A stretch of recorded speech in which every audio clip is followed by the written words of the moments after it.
আর দেশত আইছু যে আত্ম মনোহর তোমারে গরু গুস্ত দিয়ে ভাত খাবে বেললে ফতিয়ত রাতাকুরো জঁরা খাবাই বেললে রি, কিন্তু আই নিজে হাজি খসুর বৌদি তোমার গরু গুস্ত কেন খাবাই।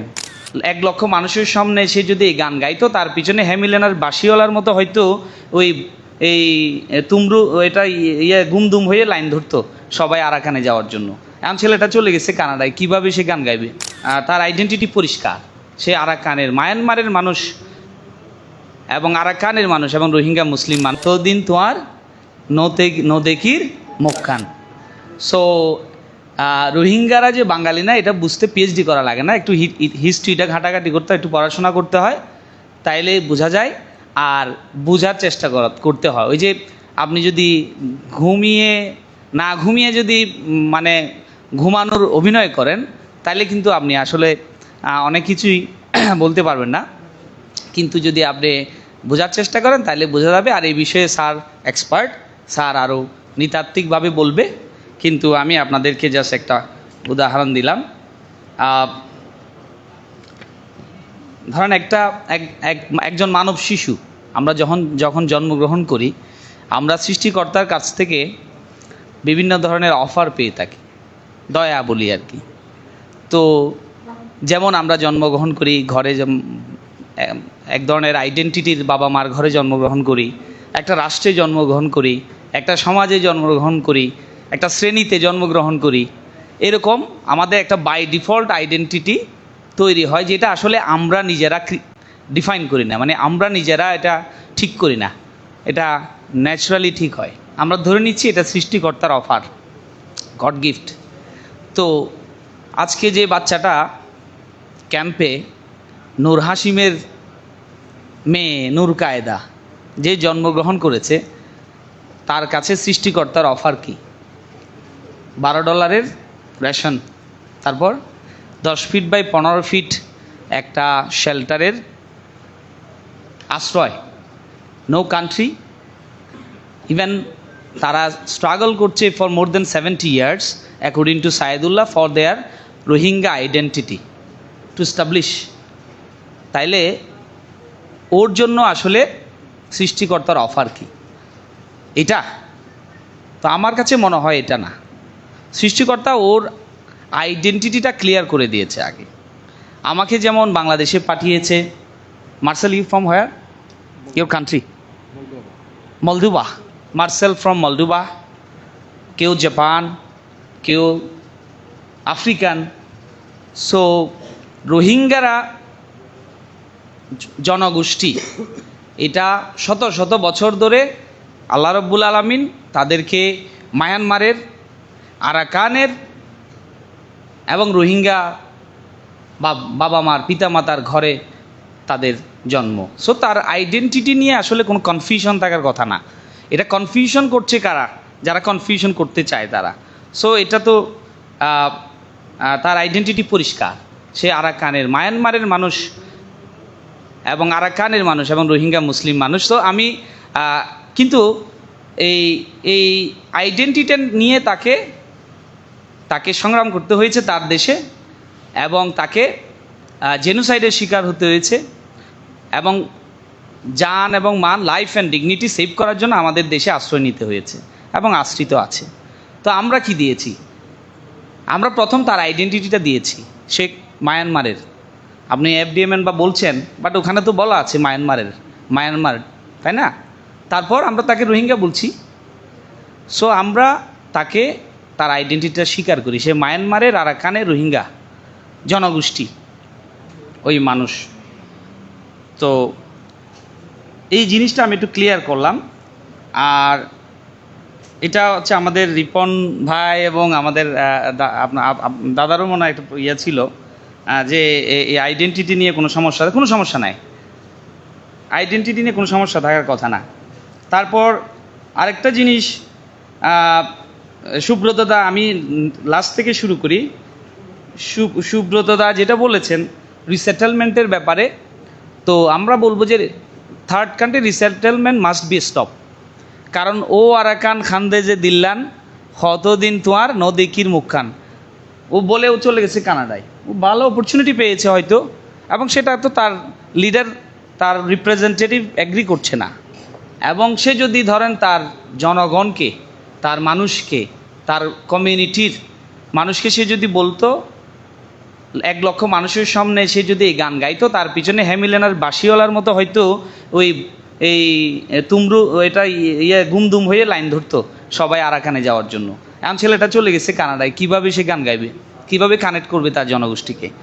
এবং এখানে আরও কিছু টেকনিক্যাল ব্যাপার আছে থার্ড কান্ট্রি রিসেটেলমেন্টের। এটা আমি ফিলোসফিক্যাল বলছি যে রিসেটেলমেন্টের একটা মাইন্ডসেট তৈরি হচ্ছে, এটা গেটওয়ে মনে করছে যে বাংলাদেশ থেকে Canada, Australia and other countries. But আমরা চাচ্ছি, কথা বলছি রিপ্যাট্রিয়েশন নিয়ে।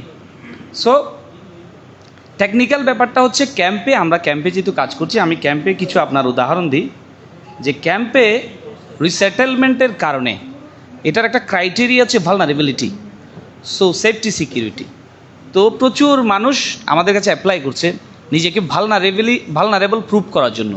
এটা নিয়ে কম্পিটিশন হয়েছে, এবং অনেক জায়গায় সময় দেখা যায় যে কিছু ভালনারেবিলিটি, কিছু সেফটি সিকিউরিটি সঠিক নয়, এটা আমাদের তদন্তে ইনভেস্টিগেশন করে পাওয়া গেছে।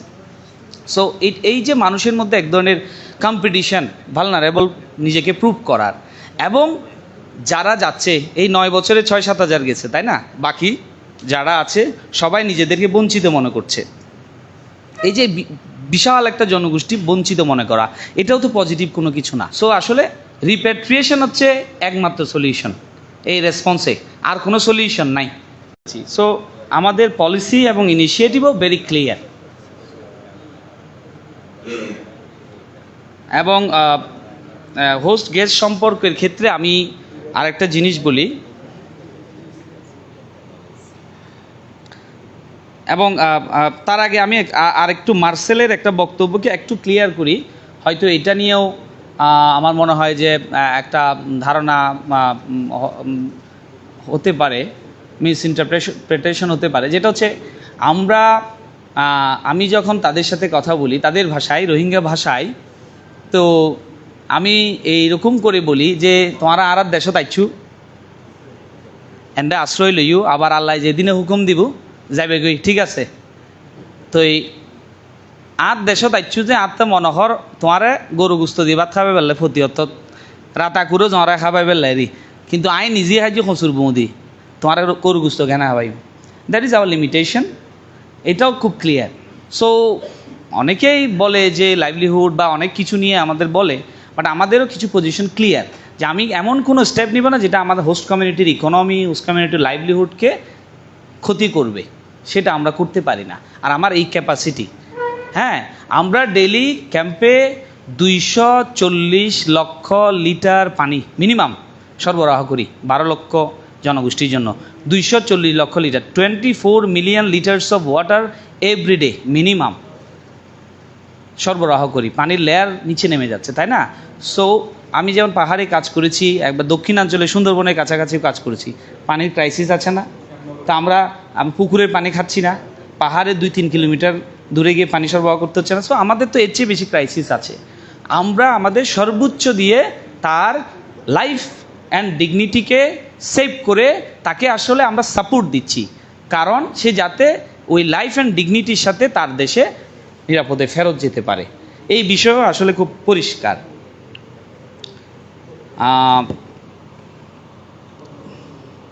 এবং পরিচয়ের যে বিষয় সেটা আমার মনে হয় ক্লিয়ার হয়ে গেছে। রিপ্যাট্রিয়েশনে RRC ভূমিকা আমি অলরেডি বললাম, আমাদের সকল কাজ কিন্তু রিপ্যাট্রিয়েশন নিয়ে। আমি নিজে অন্তত 100-র উপরে লেকচার দিয়েছি যেগুলো রিপ্যাট্রিয়েশন নিয়ে, 100-র উপরে আমি নিজে। একটা 10 মিনিট করে যদি হয় তো 1000 মিনিটের বেশি হয়। আমি পার্সোনালি, হ্যাঁ, যখন আমি মানে বিভিন্ন ধরনের লেকচার দিই তখন বক্তৃতা ওদের সাথে এঙ্গেজ করি। সো এটা আমাদের ভূমিকা, আমরা কাজ করছি, আমাদের সকল কাজ কিন্তু রিপ্যাট্রিয়েশনকে কেন্দ্র করে। এখানে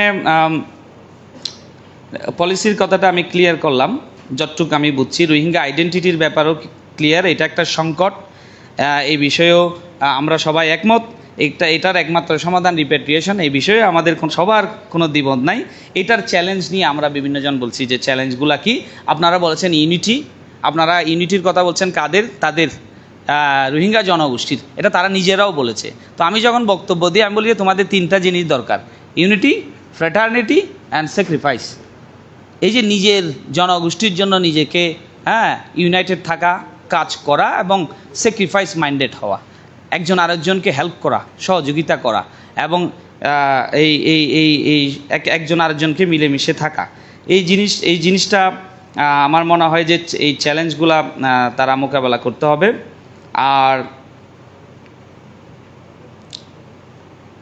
ওই যে বললাম আমরা রোহিঙ্গা সেন্টার, আরেকটা হচ্ছে আরাকান রোহিঙ্গা ফুটবল লিগ, যেটা আমরা প্রতি বছর করি, এটাও কিন্তু রিপ্যাট্রিয়েশন সেন্ট্রিক, এটা সবচেয়ে বড় ইভেন্ট ক্যাম্পে, এবং এখানেও ওরা খুব দারুণভাবে ইনভলভ হয়।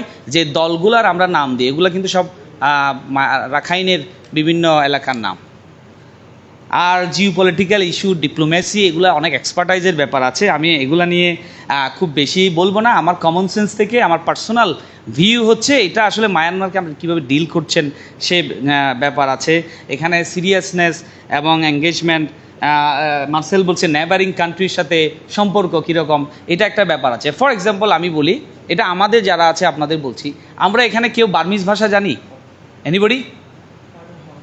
হ্যাঁ, আমি স্টার্ট করেছি, আমি শেখা শুরু করছি নিজে পার্সোনালি। আমরা কেউ জানি না ধরে নিলাম। আচ্ছা, আমাদের ইউনিভার্সিটি, স্যার আপনার ইউনিভার্সিটিতে বার্মিজ ভাষা শেখায় না? বার্মিজ মার্কেট আছে কিন্তু। তো আমার IML ঢাকা ইউনিভার্সিটি মডার্ন ল্যাঙ্গুয়েজে মনে হয় না শেখায়। তো আপনি বার্মিজ ডিল করছেন, আপনি একজন কোনো অফিসিয়াল জানে? আমি জানি না জানে কিনা। সো এই যে এই ইউনিভার্সিটি থেকে শুরু করে আমাদের সকলের বোঝাপড়ারও তো কিছু আছে, যেটা আমাদের খোকা ভাই বলছে যে এক পাক্ষিক হয়ে গেছে, আরেকজনকে গুরুত্ব দেওয়া। সো আমার মনে হয় যে আপনারা অনেকেই অ্যাড্রেস করেছেন অনেক বিষয় এবং এগুলা রাইটলি পয়েন্টেড আউট। এখন হচ্ছে আসলে সময়ের ব্যাপার আছে, ওয়াক্ত আনা পড়েগা, তাই না?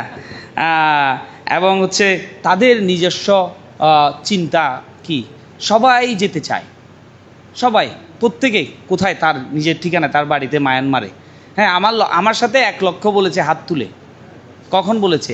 ওই যে জাতিসংঘের মহাসচিব যখন আসছিল তখন আমি আগে ব্রিফিং দিচ্ছিলাম, একটু সবাইকে বলে দিচ্ছিলাম। তো আমি যখন বলছি আরাকানলা ফ্যাট পড়বে কিনা, হ্যাঁ খন যাইতেছো আরাকান, সবাই হাত তুলছে। তো আমি বলছি যে আমি কেউ না, আমার সাথে বলছে 1 লক্ষ যাবে। তো ওদের কেউ যদি এভাবে ডাক দেয় তাহলে তো সবাই চলে যাওয়ার কথা, তাই না? তো আমরা দোয়া করি, সাইদুল্লাহ আছে, ইউনাইটেড কাউন্সিল অফ রোহিঙ্গা আছে, মজিব আছে, তাদের ইয়ুথ, সবার জন্য আপনারা যেরকম দোয়া করছেন, উইশ করেন।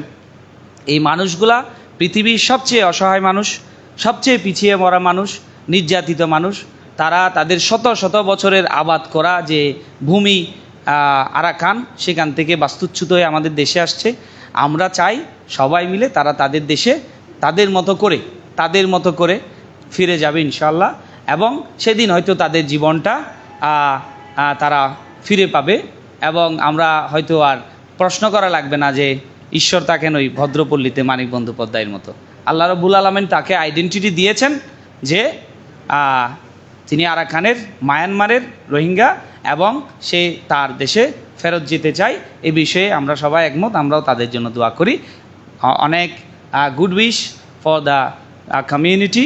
অ্যান্ড আপনারা যারা আছেন তাদেরকে আন্তরিক ধন্যবাদ জানাচ্ছি। আমি আসলে কিছু কথা বলেছি স্যারের পাশে বসে, এটা আমি মানে স্টুডেন্ট হিসেবে হয়ে শিক্ষকের পাশে বসে কথা বলার মতো আমার মনে হয় যে আমি কিছু জিনিস মোটামুটি ক্লিয়ার করতে পেরেছি। আমি যতটুক নোট নিয়েছি, সো যে নূর হাসিমের মেয়ে নূর কায়দার ভবিষ্যৎটা আমরা আশা করি যে আরাকানে হবে, এবং এই মানুষগুলার পিতামাতার কবরের পাশে তাদের কবর হবে।